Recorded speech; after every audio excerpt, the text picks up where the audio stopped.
इतनी शानदार जिंदगी कर दी है। ठंड नहीं है क्योंकि आप हीटर चला लेंगे, गर्मी लगे एसी चला लीजिए, मजा ही मजा है। इतनी मौज किसी जमाने में कहाँ हुई। बोर हो रहे हैं वीडियो गेम खेल लीजिए, और बोर हो रहे हैं यूट्यूब पे जाइए, हजार तरह के वीडियो जैसे आपको चाहिए सारे मिल जाएंगे।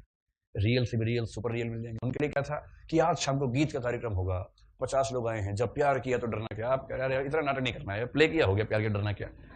आसानी, जिंदगी कितनी आसान हो गई है। इस पूरी आसानी के मूल में क्या है? विज्ञान तकनीक। इसलिए आजकल लोग कहते हैं कि विज्ञान के जमाने में साहित्य कौन पढ़ता है, कौन मूर्ख साहित्य पढ़ता है। मतलब आप भी पढ़ रहे हो तो केवल पाठ्यक्रम है क्योंकि आप नंबर मिलेंगे, वरना क्यों आप पढ़ रहे हो तो साहित्य, सीधी सी बात है ना। तो आपको बता देना कि देखो भाई, कुछ चीजें हैं जो विज्ञान कर सकता है, कुछ चीजें हैं जो साहित्य कर सकता है। साहित्य या कलाएं कह लीजिए, वो कर सकते हैं, और इसलिए दोनों का अपना अपना महत्व है। किसी एक चीज के महत्व से काम नहीं चलता है। पहला बिंदु है कि विज्ञान आपके बहिर्जीवन को बेहतर बना सकता है। विज्ञान आपके बहिर्जीवन को बेहतर बना सकता है, किंतु साहित्य आपके अंतर्जीवन को। अंतर्जीवन में एक गलती कर दी है मैंने, आपको बताना कौन सी गलती कर दी है। जबकि साहित्य हमारे अंतर्जीवन को बेहतर बनाता है। ये बात ठीक है। अंतर्जीवन में चाहिए बैलेंस, संतुलन। महान से महान आदमी, अमीर से अमीर आदमी अपना बैलेंस कब खो बैठेगा भरोसा नहीं होता है। जिसका लेटेस्ट एग्जांपल है हनी सिंह। जानते हैं हनी सिंह को? आपने देखा कि हनी सिंह जब आया तो इतना प्रसिद्ध हुआ है, यो यो हनी सिंह। वो जो था यो यो हनी सिंह, तो उस समय हनी सिंह चल रहा था। फिर आपने देखा वो अचानक गायब हो गया, और 3 साल करीब गायब रहा। मैं इसलिए परेशान हूं कि मेरा बेटा उससे दीवाना था उस जमाने में। इतना बड़ा दीवाना मैंने देखा, घर में भी घूमे तो हनी सिंह हनी सिंह, तो हर समय हनी सिंह हनी सिंह, और गाने हर समय धुआए रखता था हनी सिंह हनी सिंह। इतने गाने मुझे याद हो गए हनी सिंह के इस चक्कर में, क्योंकि रात दिन वही चलते रहते थे घर में। उसने एक दिन जिद ठान ली कि मुझे हनी सिंह से मिलना है, मुझे मिलवाओ उससे। तो मैंने उसको बार बार समझाया कि तेरे बाप की इतनी औकात भी नहीं है कि मिलवा देगा उससे, लेकिन वो बच्चे समझते नहीं। बच्चों को लगता है कि बाप और माँ कुछ भी कर सकते हैं। तो मैंने पता कि कोई कंसर्ट वंसर्ट हो रही है तो उसको ले जाऊं, देख तो ले कम से कम सामने अपने प्रिय संगीत गीतकार को। तो पता लगा कि 3 साल से कंसर्ट हुई नहीं है। फिर मैंने पता किया अपने तरीके से भाई क्यों ऐसा हुआ, तो पता लगा हनी सिंह जी डिप्रेशन का इलाज करवा रहे हैं, सीवियर डिप्रेशन। और सीवियर डिप्रेशन ऐसा होता है, अभी आप सुनने में आप आसान सा लगता होगा, अरे थोड़ा परेशान हो गया होगा। इतनी गंदी स्थिति है डिप्रेशन की। 3 साल तक उसका इलाज करवाने के बाद अब हल्का हल्का वापस लौटने की स्थिति आई है, क्योंकि बहिर्जीवन तो चमक गया है। लंबी लंबी गाड़ियां हैं, ये है वो है, बड़ा बंगला बन गया है। फोन आता है, फोन शाहरुख खान लिखा फोन आ रहा है, हाँ शाहरुख जी बताइए। अमिताभ बच्चन कॉल मीटिंग में आ रहे हैं, फिर अमिताभ बच्चन बात करेगा। करण जौहर का फोन आ रहा है, आदमी पगला जाता है उसके बाद कि क्या हो गया मेरे साथ। और जो खो बैठता है वो है अंदर का बैलेंस, अंदर की शांति, पीस। और इसलिए अंतर जीवन को बैलेंस में रखने के लिए बहुत जरूरी है कि व्यक्ति सहज रहे। मैं आपसे बार बार एक बात कहता हूं कि महान बनने के चक्कर में मत पड़ जाना जीवन में कभी भी। अगर आप महान बनने के चक्कर में पड़े तो इतिहास की पुस्तकों में तो नाम आएगा, किंतु आपका जीवन बड़ा चौपट हो जाएगा। सहजता से बड़ा कोई सुख नहीं। सबसे बढ़िया आदमी वो है जो जैसा है वैसा ही सामने दिखता है, बस। 100% ऐसा कोई नहीं होता है, हो नहीं सकता है, क्योंकि सामाजिक जीवन में आपको कोई झूठ बोलने ही पड़ते हैं, सामान्य सी बात है। लेकिन जितनी ज्यादा मात्रा में आप वैसे ही जैसे आप दिखते हैं, आप उतने सहज हैं, और आप डिप्रेशन में मरीज नहीं बनेंगे, अवसाद नहीं होगा। विषमता जिसको प्रसाद कहते हैं, प्रसाद क्या बोलते थे, इच्छा या ज्ञान के बीच में विरोध हो गया, स्प्लिट पर्सनैलिटी, व्यक्तित्व विखंडन हो जाता है। 10 साल बाद लोग पहचानते नहीं कि यार चेहरा तो वही है पर इंसान वो नहीं है। पर कालिदास क्या कह रहे हैं, न पहचानना ही स्वाभाविक है, मैं वह व्यक्ति हूं ही नहीं जिसे तुम पहचानती रही हो। ये सब इससे बचने के लिए जरूरी है कि विज्ञान के साथ साथ अंतर्जीवन पर भी ध्यान दें। एक तो ये हुआ। दूसरा क्या है कि विज्ञान एक शक्ति है। और आपने बचपन में जो दूसरा निबंध लिखा होगा, पहले तो गाय पे लिखा होगा, लिखा था गाय पे, सच में लिखा था, चलिए। दूसरा निबंध भारत का हर बच्चा लिखता है, विज्ञान वरदानी अभिशाप। आपने लिखा कि नहीं लिखा? लिखा ना, विज्ञान वरदानी अभिशाप। और उसमें दिनकर की कविता कोट की होगी, सावधान मनुष्य यदि विज्ञान है तलवार, तो उसे दे फेंक तजकर महोस्मृति के पार।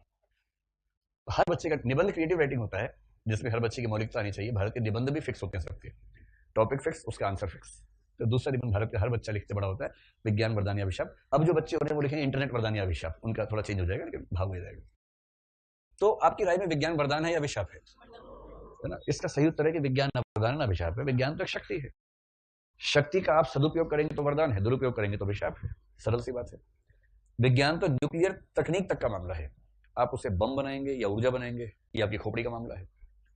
और जब विज्ञान इतना तेजी से बढ़ रहा है, तो विज्ञान के बढ़ने के बाद हमारे पास ऐसी शक्ति है जो शक्ति इस दुनिया को कई बार समाप्त कर सकती है। इस शक्ति के साथ चाहिए विवेक, विवेक प्लस संवेदनशीलता, कि आपके पास ऐसी शक्ति है जिसका दुरुपयोग ना हो जाए, क्योंकि आपके हाथों एक बार अगर दुरुपयोग हो गया तो फिर उसके बाद पछताने को भी लोग नहीं बचेंगे। जो बात पाकिस्तान के प्रधानमंत्री लगभग रोते हुए कह रहा था कि मैं पीएम नरेंद्र मोदी को भी कहना चाहता हूं, ये लोग मोदी नहीं बोल पाते, मोदी बोलते हैं, छोटा वो वैसे ही मोदी बोलता है, ये मोदी बोलते हैं, कि इतिहास में जब भी बड़े युद्ध हुए हैं उसमें मिसकैलकुलेशंस हुए हैं, शुरू हो जाते हैं खत्म नहीं होते हैं। और जैसे हथियार आपके और हमारे पास हैं, क्या हम मिसकैलकुलेशन का खतरा उठा सकते हैं? अभी डर की बात है तो अलग बात है, अगर ये विवेकशीलता की बात है तो अच्छी बात है। किसी भी परमाणु हथियार संपन्न देश के मुखिया को ऐसी बात सोचनी ही चाहिए कि उसका एक निर्णय केवल दो देशों की बात नहीं है। एक तो ये दो देश मिलकर एक चौथाई दुनिया हो जाती है, एक बड़ा पास दुनिया हो जाती है, उसमें भारत ने काफी अपने आप को ऊंचे स्थान पर रखा हुआ है। तो एक तो ये मामला है, दूसरा उसका असर तो रुकेगा नहीं, सीमा से वो दूर तक जाएगा, आसपास कई देश बढ़ेंगे उसमें। तो जितनी बढ़ती है शक्ति उतना बढ़ाना चाहिए विवेक, उतनी बढ़नी चाहिए संवेदनशीलता, ये बहुत जरूरी पक्ष है। और इसलिए कहते हैं कि अगर मामला लाठियों का होता दिक्कत नहीं थी। देखिए, मूर्ख आदमी होना उससे डरना कम चाहिए, समझदार और बेईमान आदमी से डरना ज्यादा चाहिए। मूर्ख आदमी कैसा होता है? जैसे आप सड़क पर देखेंगे लड़ाकू के लोग मूछ से बड़ी कर रखी हैं, 6 फुट लंबे 4 फुट चौड़े हैं, ऐसे ऐसे चल रहे हैं सीना फुला के, इससे डरना नहीं है। ये बहुत होगा तो एक आध बाइक गिरा देगा, एक मुक्का मार देगा, लाठी मार देगा, इस तरह का आदमी है। जैसे आप उसको पिस्तौल दिखाएंगे भाग जाएगा, ऐसा आदमी है। इस पुलिस को उनसे डर नहीं लगता है। मतलब छोटे छोटे अपराधी हैं, मतलब बड़े हैं मोटे हैं अलग बात है, लेकिन अपराधी छोटे हैं। डरना चाहिए ओसामा से, क्योंकि वो एक इंजीनियर था और इंजीनियर होने के नाते विज्ञान के सिद्धांत जानता था, और विज्ञान के सिद्धांत जानने के नाते समझ सकता था कि हवाई जहाज को आप बम की तरह इस्तेमाल कर सकते हैं। ये मूर्ख तो समझते हैं, मूर्ख तो सोच रहा है मार दूंगा, लाठी मारूंगा अमेरिका की तरफ, तोड़ दूंगा अमेरिका को लाठी से। इससे क्या डरने की जरूरत है? लाठी फेंकेगा रास्ते मिल जाएगी अपने आप कहीं ना कहीं।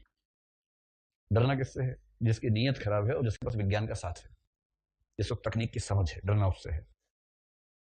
इसलिए मूर्खों के हाथ में शक्ति आ जाए, जैसे कि पाकिस्तान के हाथ में परमाणु बम, तो डरने की बात है।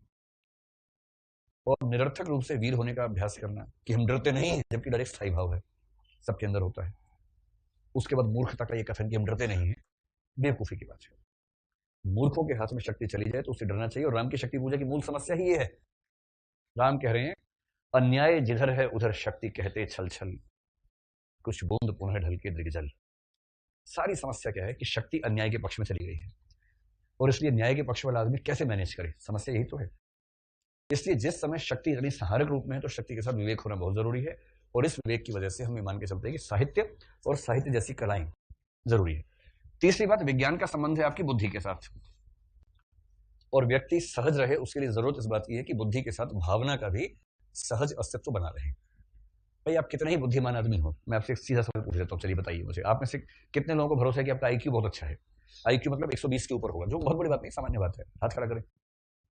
अच्छा पॉइंट नहीं, आईक्यू 120 में कोई खास बात नहीं है। सिंपल सवाल, कितने लोग सी सेट में 80 में से 60 सवाल ठीक कर सकते हैं? हाथ खड़ा कर लिया। हाँ, तो आप मान के चलिए कि आपका आईक्यू 120 के ऊपर ही होगा, बहुत सामान्य